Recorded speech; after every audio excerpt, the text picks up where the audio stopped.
All right. Hello, everybody. Week 24, Agentuity. Here we go. Exciting week. I don't have anything to demo this week because Robin and I have been deeply building some infrastructure changes and not really fun to demo those. And hey, we're happy to have Robin back.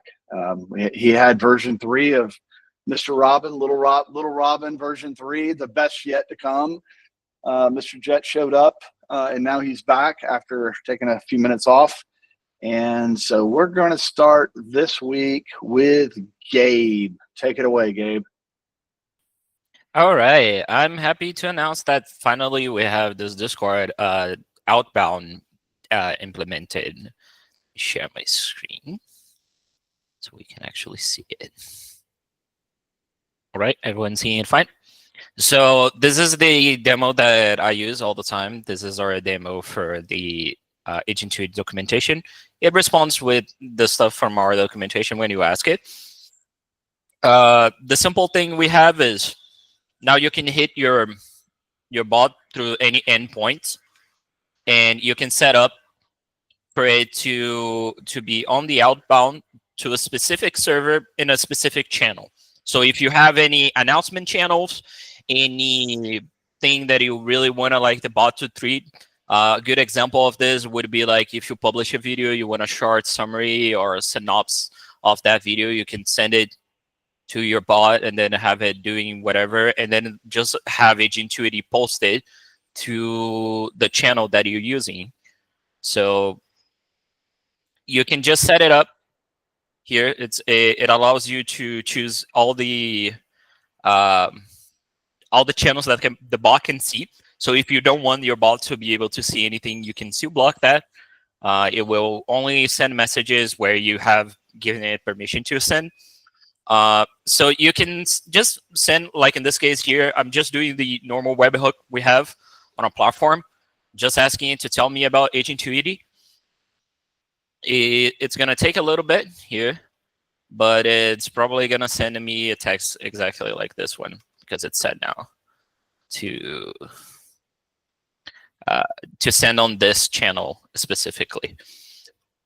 In the meantime, there's also a thing that I want to comment because we've been having some customers talking about this. Agentuity works with, we already have a webhook outbound. So if you just want to use a webhook outbound on your Discord, it's in here, the message. But if you just want to use the webhook outbound, this is a pro tip because Discord makes this obtuse. You can just right click on your server. You go to edit channel, you click integrations, and you can create a webhook here through Discord. And then you can grab this webhook URL and you can send webhooks straight to Discord. The only thing that you require really is you sending a JSON payload with a property inside it called content, and then you can post whatever text you want. So this is a built-in Discord way to do stuff as well, and Agentuity supports this.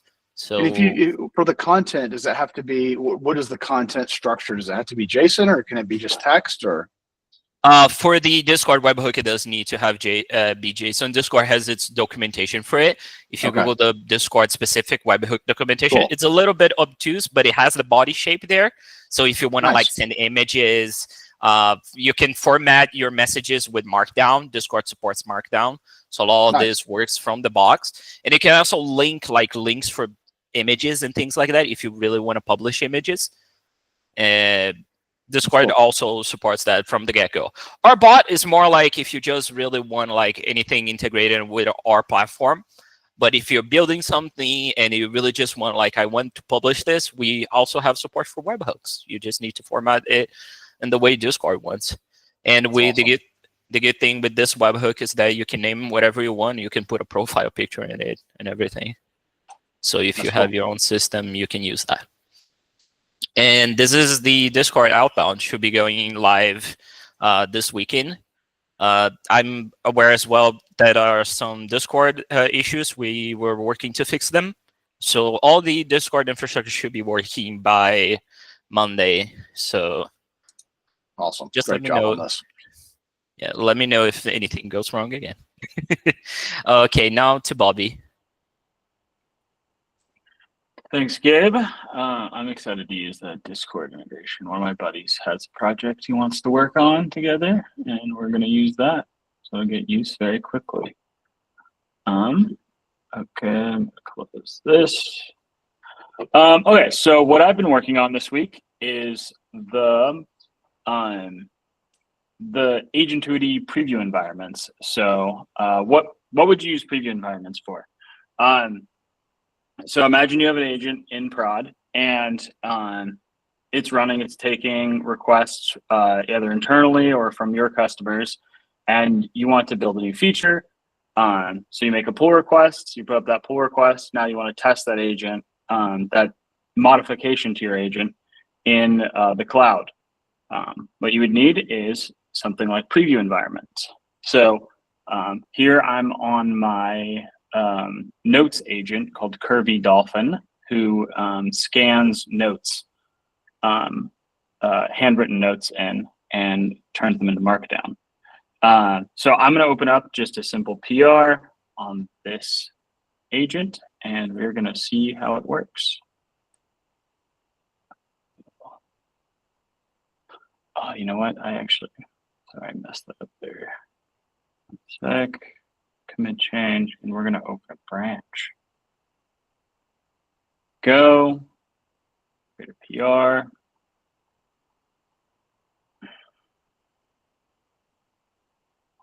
Loading here. See. There we see the Agentuity deployment got kicked off. Let's pop back over here. We can see that this went in and the PR got attached. Right, so I'll just pop back through this way. See that link works. Also, Matt and I did a lot of work this week getting this data correct and clickable. So all of these different elements should work now on your production deployments and on your preview deployments. And you can also click on the user now. So we get all that stuff working. See, yeah, the comment is up. So when your preview environment's ready, it's going to give you these special URLs for all your I/O.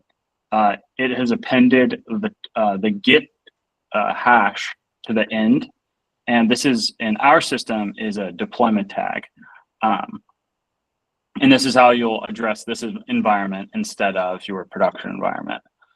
We have some easy links here for you, so you can see the deployment.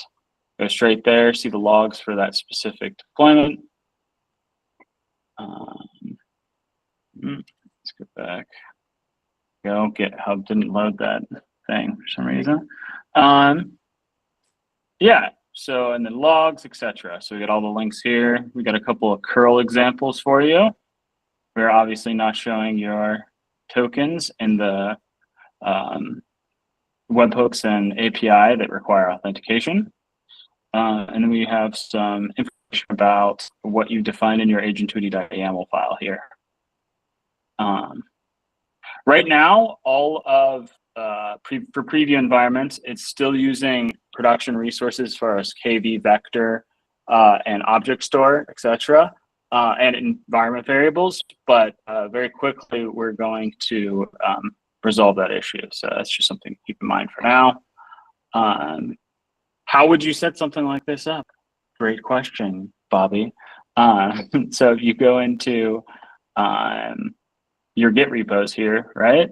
You can turn this on this switch with this switch right here.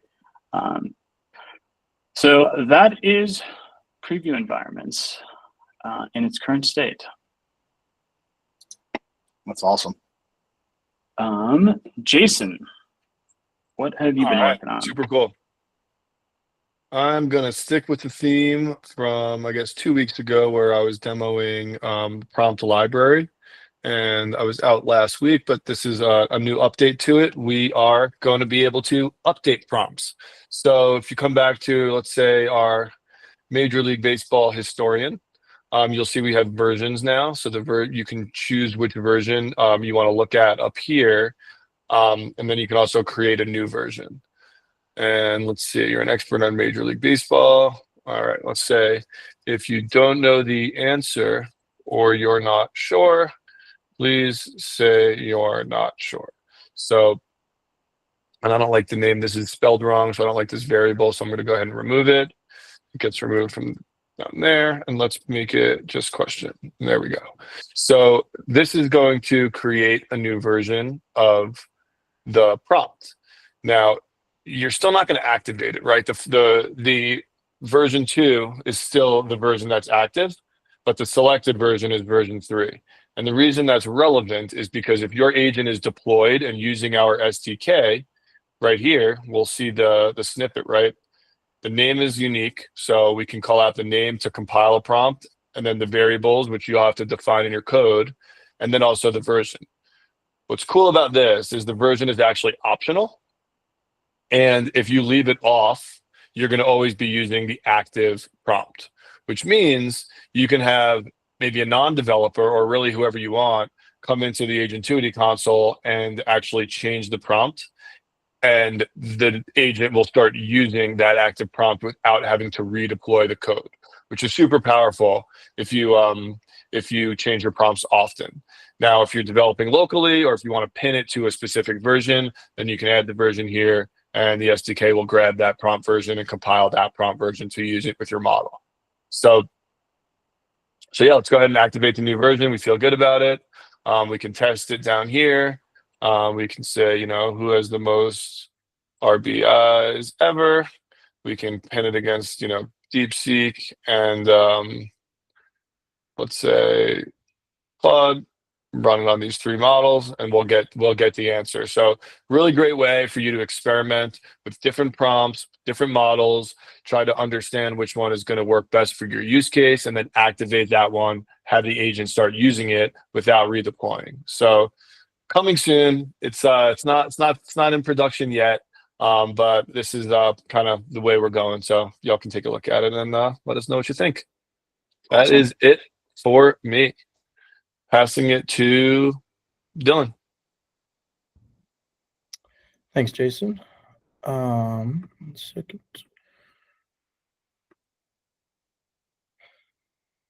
All right, so yeah, this week I kind of rebuilt our internal CRM Stripe agent using the Composio tools. You might remember a couple weeks ago I demoed this. That was all using kind of our own custom tools and doing it all ourselves, but we transitioned over to Composio.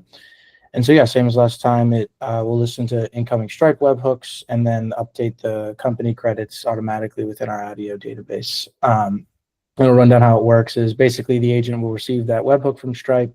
We'll verify it, and then it will parse the Stripe payload, extract the customer ID and also the amount purchased, and then uses our custom tool, get org ID from customer, and to look up the org ID from the Stripe metadata.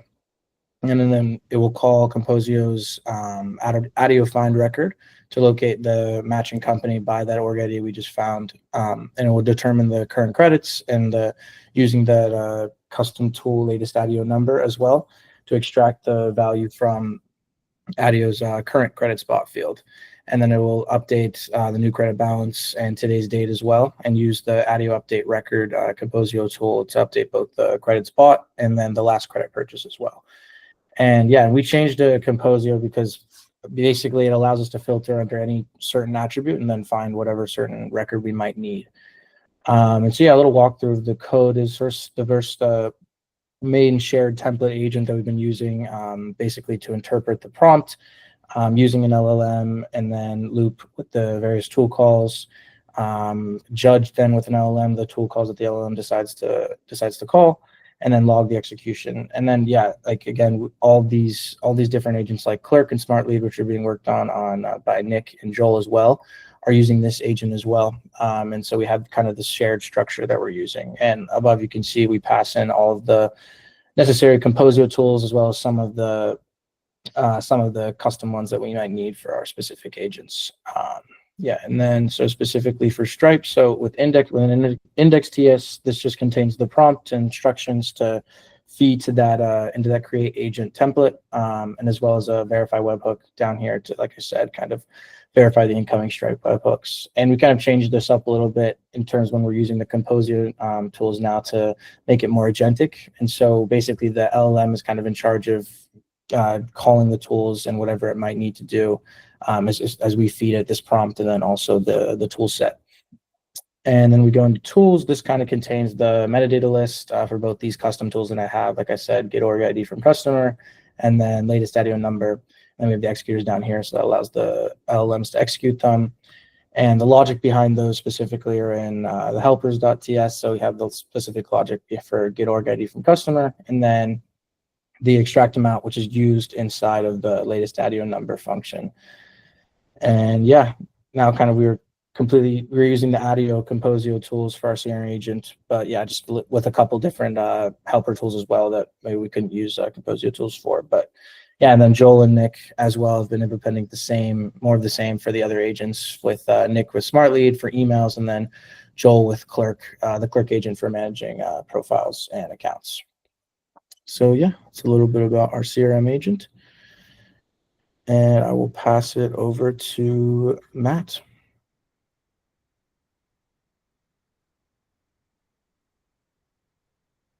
Awesome. Okay, so I'm actually presenting this on behalf of Yoav. It's a little bit past his bedtime right now, so I'm just gonna give you a quick walkthrough of what he has been working on for the past couple of weeks. You know, up to this point, we've shared a lot of blog posts and social media posts about the different example agents and free agents that a lot of the folks on this call have been working on over the past few months. And that's great, but there was not a really good single place to go find all this stuff. You know, we did have like in here, you know, this free agents link that would take you to the filtered list on GitHub of all these different agents, but not a fantastic experience and a little bit difficult to find. So Yoav worked to develop this new agent spotlight section of the website. And so if you're on our marketing website and you click here on Spotlight, this is the page you'll get.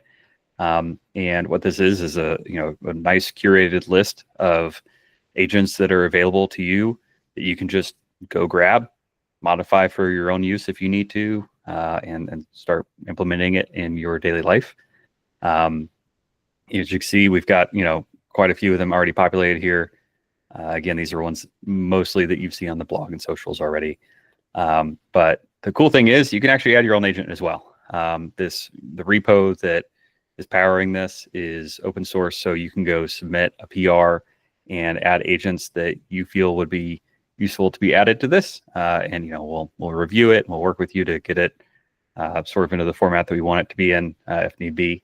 And then we'll add your agents to the agent spotlight. So if we click into one of these and look at it, we've basically for now just got some tags and a link to the repo, as well as the deploy with Agentuity button. So as usual, if you click on this, it's going to,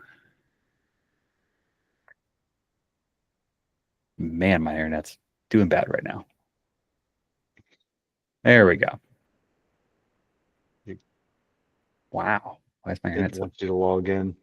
Yeah, I know, but still, like, took a minute to even load Your up. browser, your browser wants to verify you too. What's going on over there, man? Yeah, okay, I don't know. Something's janky right now with my browser. But it'll just take the deploy now button, the deploy now screen that we've seen plenty of times before. So we've also got the README in here. We're going to continue to iterate on this, make it a better experience, have more information.